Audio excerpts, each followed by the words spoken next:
Omarosa Manigault Newman has released new audio of a phone call she says she had with the President of the United States the day after she was fired by Chief of Staff John Kelly. Listen to this. Omarosa, what's going on? I just saw on the news that you're thinking about leaving. What happened? General Kelly came to me and said that you guys wanted me to leave. No, nobody even told me about it. Nobody. Wow. You know, they run a big operation, but I didn't know it. I didn't know that. Yeah. God damn it. All right, this comes a day after Omarosa released a secret recording of her conversation with Kelly the day he fired her. That meeting was inside the White House Situation Room. And the New York Times is reporting this morning that the White House believes there could be dozens of Omarosa tapes. Joining me now is Mark Short, President Trump's former White House Legislative Affairs Director, now a CNN political commentator. Welcome to CNN, Mark. Great to have you here on New Day. Tom. I'm sure this is exactly how you always envisioned being welcomed here with a tape from someone who worked at the White House, Omarosa, from the day after she was fired, a recording of a phone call she had with the President of the United States. Your reaction to hearing that? Well, I guess my reaction is whether the president was aware or not, it seems that General Kelly made the right call there. Do you think there's something odd or unusual about taping a phone call with the President of the United States? Absolutely it is. Absolutely it's odd and unusual. And it's, I think that in the beginning of the administration, there were concerns about people having phones inside the Oval Office. And General Kelly, I think, implemented a more stringent and appropriate protocol there. But I think the more shocking one actually is the Situation Room, because when you walk in the Situation Room, you have career national security officials, often those who are still active military, who ask you, do you have any phone or any device that needs to be turned into the lockers right here next to you as you walk in the door? So the fact that she would have brought in a recording device into such a secure facility, I think is an extreme breach of protocol. I want to get to the Situation Room in just a moment, but just to stick on the phone call here, do you find it surprising that the president didn't seem to know that an assistant to the president, which is a high-level position in the White House, had been fired the day before? I would think so. I mean, I think that General Kelly, as Chief of Staff, has broad discretion about staffing decisions, but I would imagine that he would have had a conversation with the president on that front. But as I said, either way, it's apparent that it's true that General Kelly made the right decision as far as personnel decisions there with Omarosa. Omarosa says she felt the need to record people, and again, we'll get to the Situation Room in a second, and I don't know if she's including the president here the day after she was fired, but she felt the need to record people because there were so many lies being told inside the White House. I never recorded anybody, John. I'd certainly trust the people I worked with inside the White House. I view many of them as friends, and certainly think that there were many dedicated public servants working there. Maggie Haberman reports there could be dozens of Omarosa tapes. Do you have concerns about what might be on those tapes? Well, of course. I mean, anytime you're assistant to the president, you're recording conversations that should be private conversations. So naturally, you'd have concerns. But I have no way of knowing whether there are or not, or what's possibly on those tapes. Why would General Kelly bring Omarosa into the Situation Room to fire her? Yeah, I don't know why choosing that location, but I think that probably are concerns about some elements of public firing of Omarosa, but why he chose that room, I don't know. Again, I think the bigger breach of protocol is bringing a recording device into the Situation Room in the first place. And again, explain to us exactly what happened. Someone would have asked her directly. Every time I was in the Situation Room, yes, there are two different entrances, and there's a national security official at each door, and there's a series of cubby holes where you can put in any of your phones or personal devices. You're actually asked not to bring any down in the first place.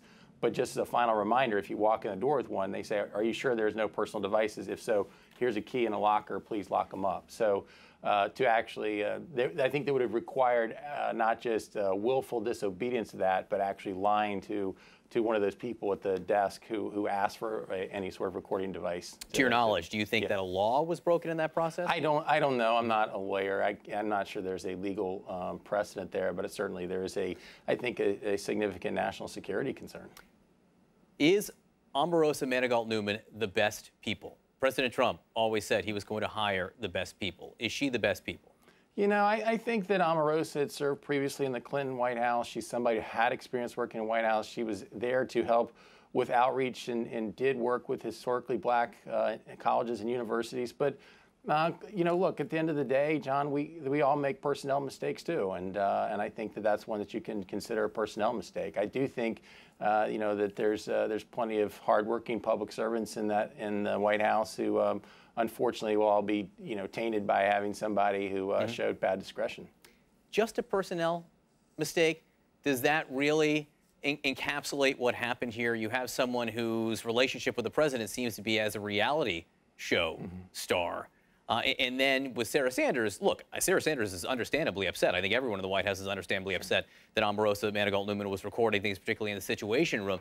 But should they be surprised based on what her relationship was with the president prior to that? Yeah, I think we're all surprised, John. I think to have the gall to actually bring a recording device in the Situation Room is pretty significant. And so yeah, I don't think anybody would have assumed that. Absolutely not. Axios is reporting this morning that people inside the West Wing, inside the White House, were afraid of Manigault Newman. Do you believe that to be true?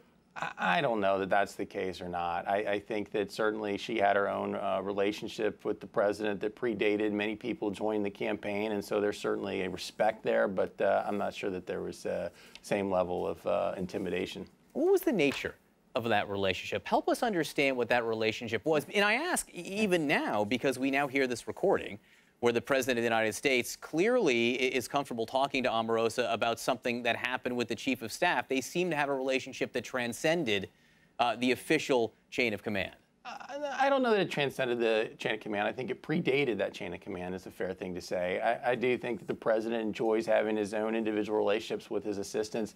Candidly, John, I did not work very much with Omarosa. My interactions with her were always cordial. We've had different portfolios, different responsibilities, so it's a little bit hard for me to say, here's how people felt about working with Omarosa, but I think that clearly this is a pretty significant breach of trust. Yeah, no, look, I have to tell you, I heard the recording. It is not often you hear a recording made with the President of the United States. It was surprising to hear a former White House staffer record a conversation with that. That, to me, is fairly shocking that it happened at all. Also shocking the President didn't seem to know she was fired. But let me also ask you about something the President wrote over the weekend about the Attorney General. He says our AG is scared, stiff, and missing in action. I want to ask you, again, you dealt with legislative affairs, but you deal with members of Congress. And every time the president writes something like that, the members of Congress we speak to cringe. They don't love, generally speaking, they don't love when he goes on the attack like that. What was your reaction when you were in the White House when he would say things like that? Well, I think that the president still has an enormous amount of frustration with an investigation that he certainly views as a witch hunt.